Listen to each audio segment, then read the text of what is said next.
We're in a series from Dr. Joanne Shade in my book, Transformative Change. Today we're going to talk about shame. Oh my, shame is such a deep concept and it grips us and debilitates us in so many ways. But most people don't really understand what shame is nor how it operates. So we're going to talk about that for a little bit today.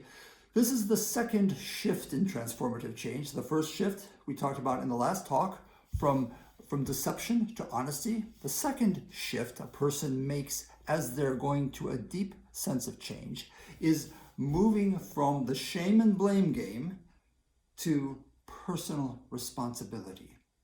So think of it this way. In the Bible, there's the book of Genesis, the first book of the Bible, tells about the creation of Adam and Eve. And what scripture says there is that Adam and Eve were naked in front of each other and they weren't ashamed. Well, what does that mean? That meant that even if they were completely unguarded, totally transparent, no deception, all honesty, when they looked at each other, they said, "You're beautiful. Everything about you is acceptable. I don't find flaws. There's nothing but pleasure and joy in looking at your beauty."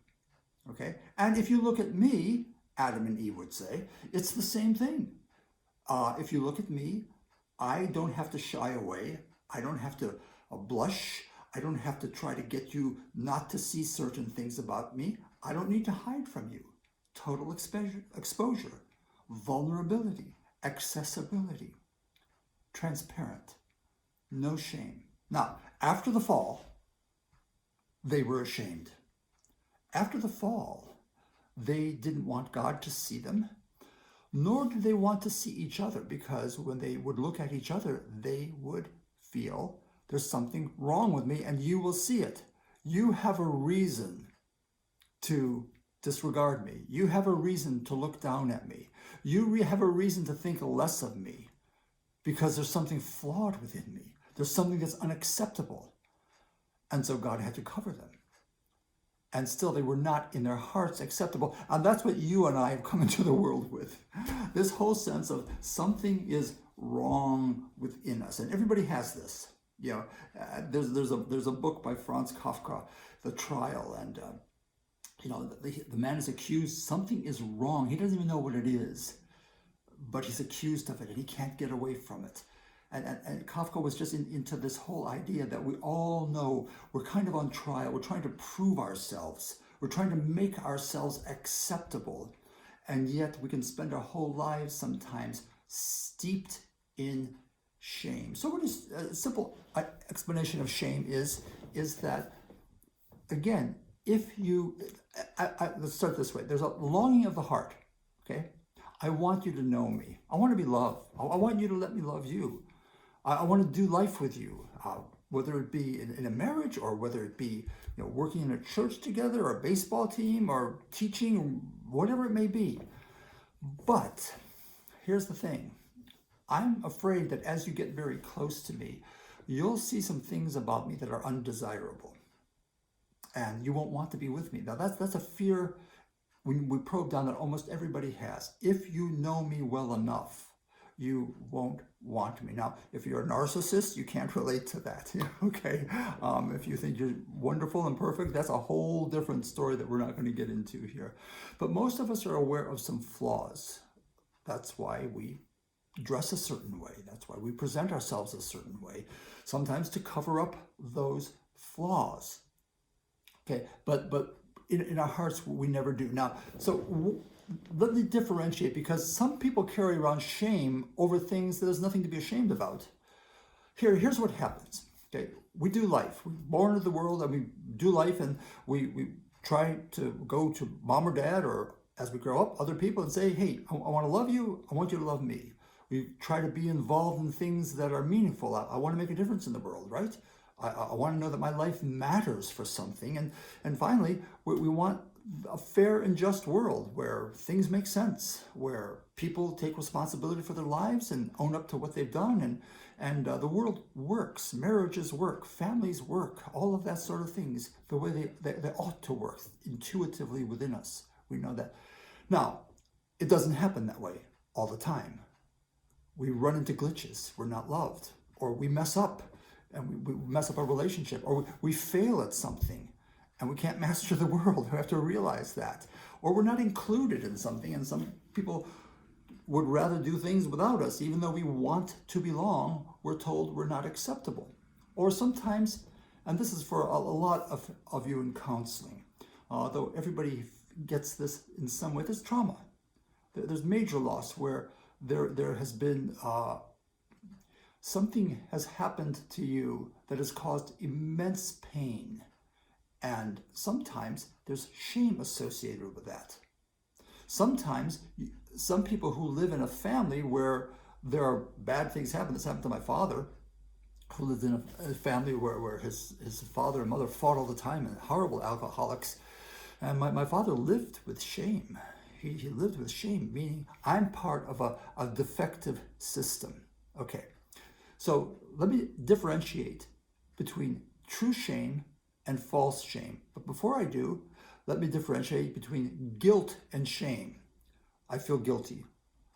I shouldn't feel guilty. Guilt is simply a legal position. Even in Scripture, it's a legal position. If you're guilty of something, you have violated a code, a law, a principle. And there may be emotion attached to that, there may not be. Shame is different. Shame is about me. Okay? Guilt is, I may have broken a law, so I've failed there, and I'm guilty. Shame is, there's something about me that is defective. It's not just that I've broken a law or violated a relationship or failed at something, it's that I am a failure. Okay, I am shameful. If you see me, I'll be repugnant to you. Okay, so shame is about who I am, and it really boils around being seen. Sometimes I can shame myself, but if you see me in my shame, that's something that I don't know how to manage. So there's true shame and false shame. And often we feel shame over things that are simply nothing to be ashamed about. We may feel shame about our body size, our intelligence, our family, our education, who knows what, the shoes we wear. Have nothing to do with true shame resulting from a moral failing. Okay, true shame results from a moral failing. Okay, and that's an appropriate feeling of shame. False shame is associated with things that aren't a moral failing, but which other people or ourselves will use to differentiate us from what is acceptable. So if I have too big of a nose, and you say, well, but the guy's got an ugly nose, and I feel, oh, man, I got an ugly nose, you don't want me. Okay, I feel shame because I've been differentiated from the acceptable. I am now in the unacceptable category. And that is not true shame. So if you're working with shame, you want to be able to tell the difference between true shame and false shame. And so you have to go back to, where did my shame originate? And often it originates in difficult life circumstances where you take responsibility for those circumstances. It can even go to the point of, I know this is painful for some people, if somebody's been raped, sometimes they will blame themselves. And they don't want to tell anybody ever about that because they feel a sense of shame. I'm unacceptable because of what happened to me. There is no shame in that. My father felt shame over his wretched, alcoholic, abusive father and mother, and he had no reason to feel shame. But he did, because he saw that family, those people, made him unacceptable. So part of the work in counseling is to rethink shame. And there's wonderful resources. Brene Brown is terrific with shame. And John Eldridge, Adam Young, they do great work around shame.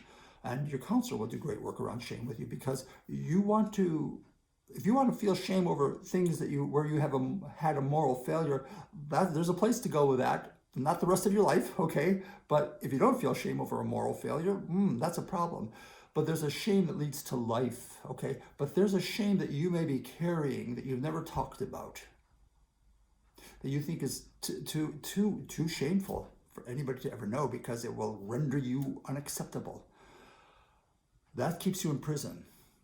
That keeps you from being honest, what we talked about last time. What is good, what is true, what is beautiful, what is lovely, what is not lovely. It keeps you from presenting yourself as you really are, and you fear really being known, and that's a prison, and you want to break free from that. So next time we're going to talk about contempt, but let me just tie it together. When something happens that's bad to us, we have fixed blame. And shame is, I'm going to blame myself. I might loathe myself. Contempt is, I'm going to hate whoever I see as the source of my pain. I will talk about that next time. Huge issues, okay? Hi, I'm Dr. Michael Misja from North Coast Family Foundation. Hi, I said hi in the first part. NorthCoastFamily.com. We're a Christian counseling center in Northeast Ohio. We have a wonderful staff of tremendous people. Godly people, wise people, licensed people, people who can do counseling from a biblical approach, from a secular approach, if that's where you're coming from. It's okay. We just want to help. So give us a call, look us up, send us an email. Be happy to meet or talk with you.